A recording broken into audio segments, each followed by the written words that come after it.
What we doing today, Q? Tapering, keep the fish well. You feel me? That's it.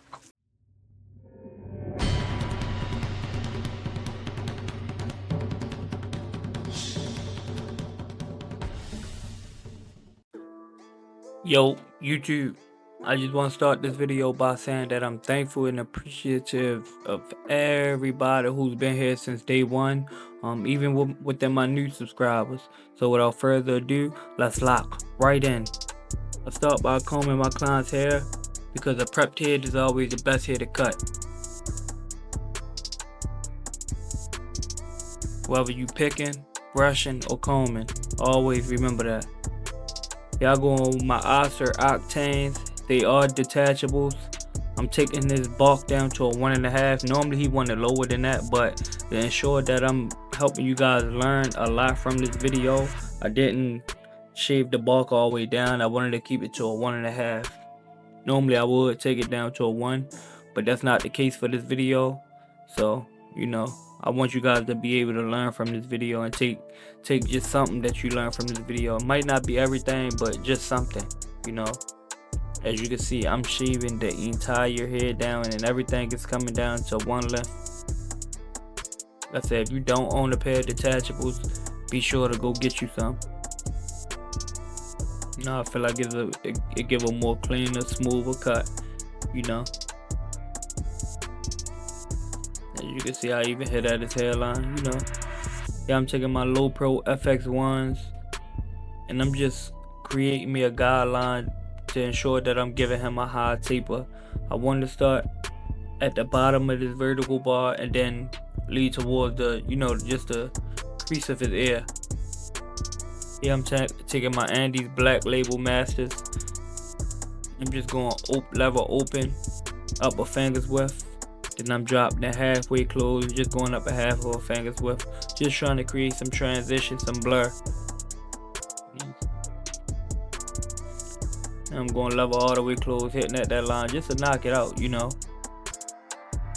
And ensure that it's, you know, really cracking. When it's time to go up on the transition, it's really transitioning.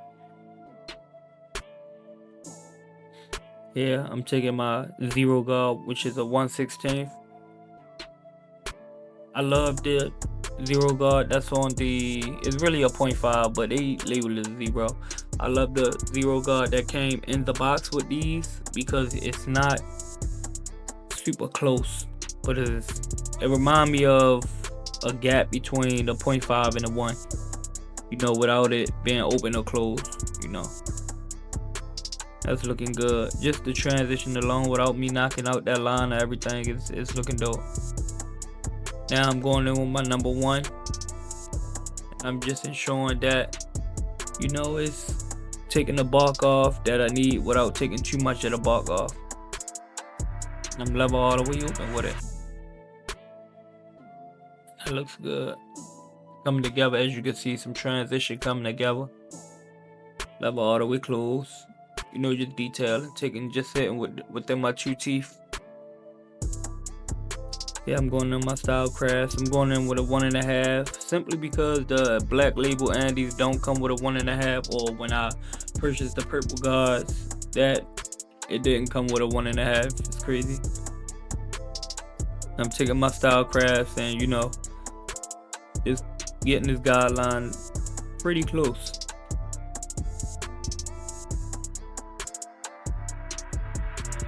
So I didn't feel like it was need to walk through these steps, but I just basically reversed all my steps going downwards into the beard. So everything I did at the top of the head, you know, on his right side, I did the same thing on his beard. Pretty simple, you know.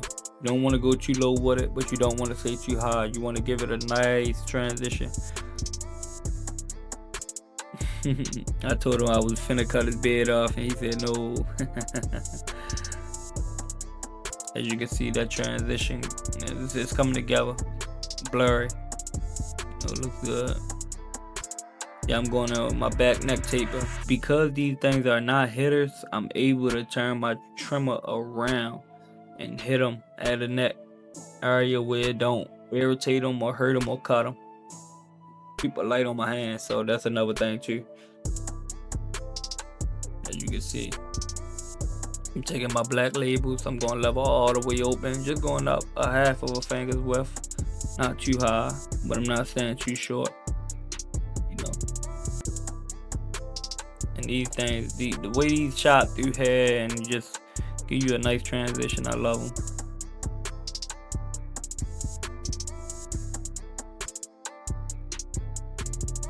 Now I'm level halfway closed and just going half of a finger's width up of the guideline that we set when we had level all the way open.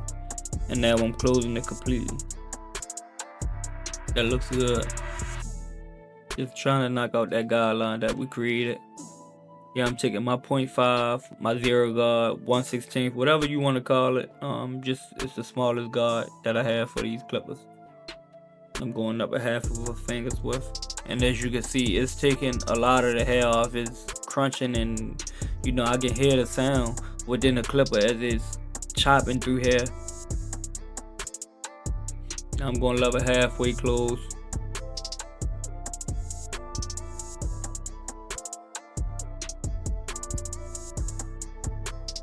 It's looking good. I'm going level all the way close. That transition coming together clean. Yes, yes, yes. I was just detailing, really just detailing. Alright, that's good.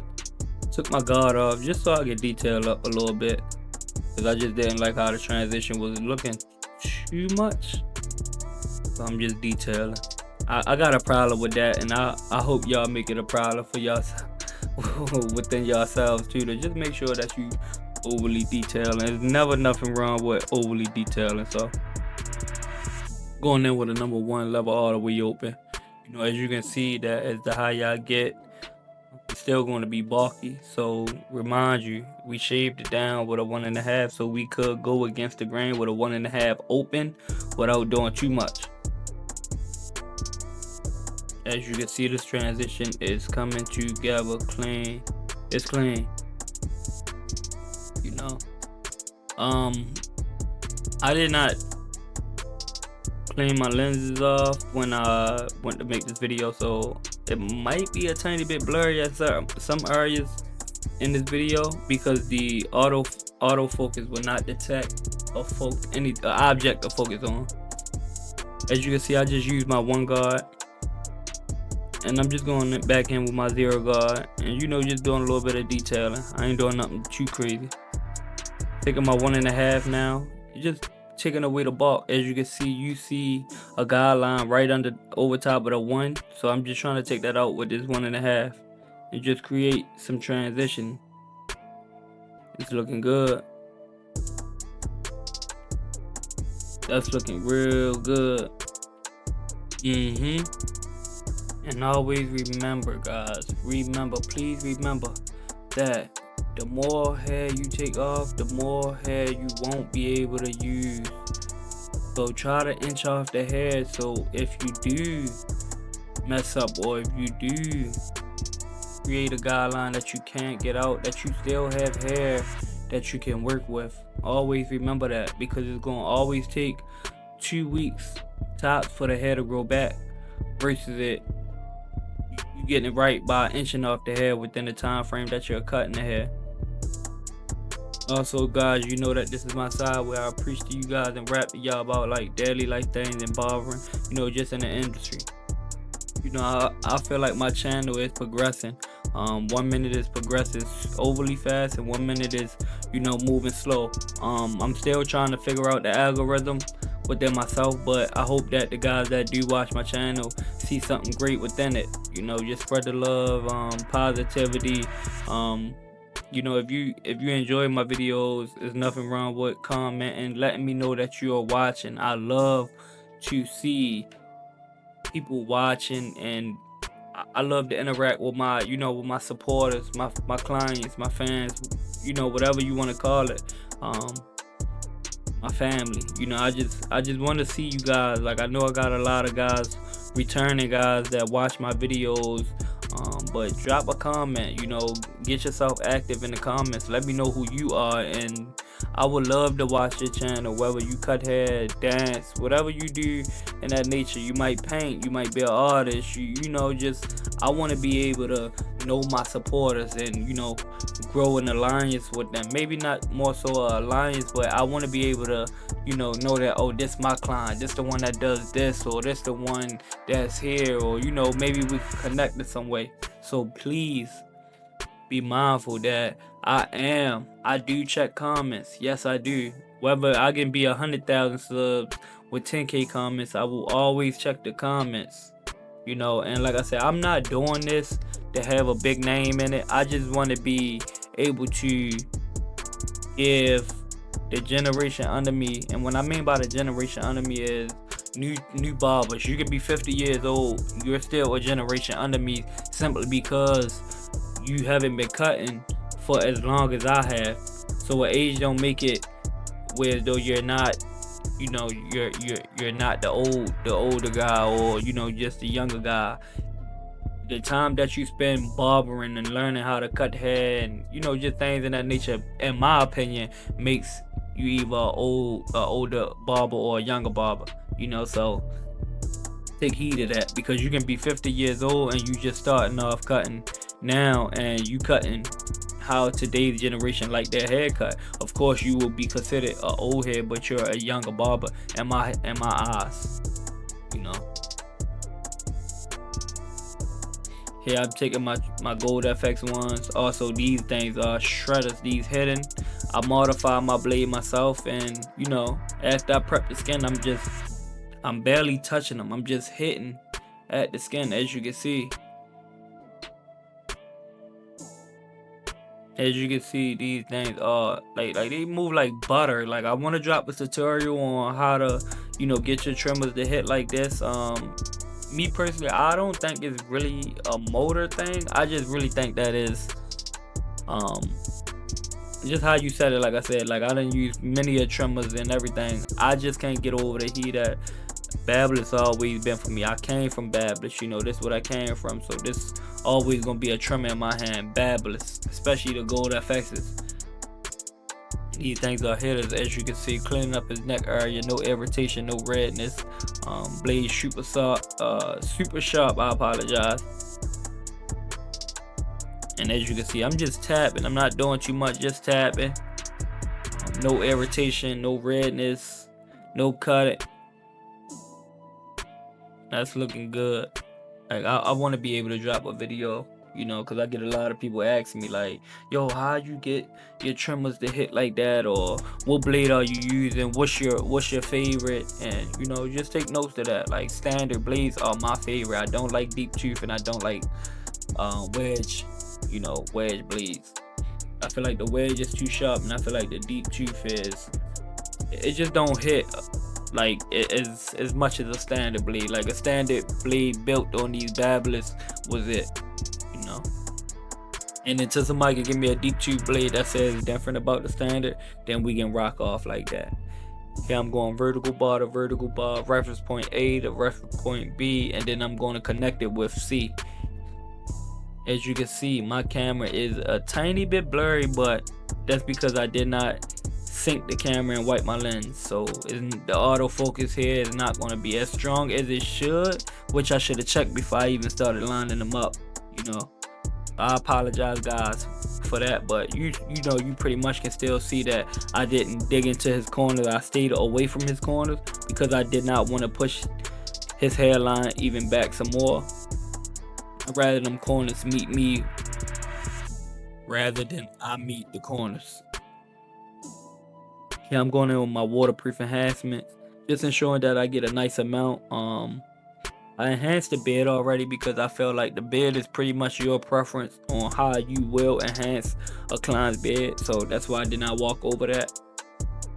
As you can see, these enhancements is touching, you know, just touching the cut up. Y'all might feel like his haircut was done and y'all might call it paint or whatever, but let me know in the comments how y'all feel. Like, as clients, how do y'all feel about enhancements? Even as barbers, like I cut my own hair, and every once in a while I might go natural, but I'm enhancing my hair because this generation loves enhancements. So that's where majority of your income will be coming from. Guys that want it looks like today's generation. Yeah, I'm going in with my hair fibers, and this just going over top, but the enhancement just to ensure that it's giving a more natural look. Although we know it's enhanced, but the hair fibers are real, so it stops it from looking you know, just fake or obvious. Taking my Barber Magic pencil now, we're just tracing over the hairline. We want to create a pop when it's all said and done. So you know, it's like concealer when your girl doing her makeup and her eyebrows, and she added concealer on the end of the eyebrows, and that's the finishing touches. That's basically what we doing, adding finishing touches, just to get that hairline to pop out more, so you know he can get more compliments and things in that nature. Yes, my client love enhancement. Yes, and my clients love pencil. But what kind of barber would I be to not give my client something that he asked me for? Well, you can tell him how you feel about it. Oh my god, yo. Jay do this every time, dummy. Like, every time, bro. 100%, bro. And that's the barber that Q always come to. That's the barber that Q always look forward to when he come back in town. It's barbers, it's us to change the game. We got clients coming in the shop looking like this, and we got them looking like this. Lock in. Drop them comments, like, and please subscribe if you don't already. Drop that bell. Turn that bell noti on so you don't miss a video. Spread the love. Seriously, spread the love. If you know an upcoming barber or a barber that's looking, you know, just to better himself, send him my YouTube channel, because there's a lot you can learn from this. That's locked in.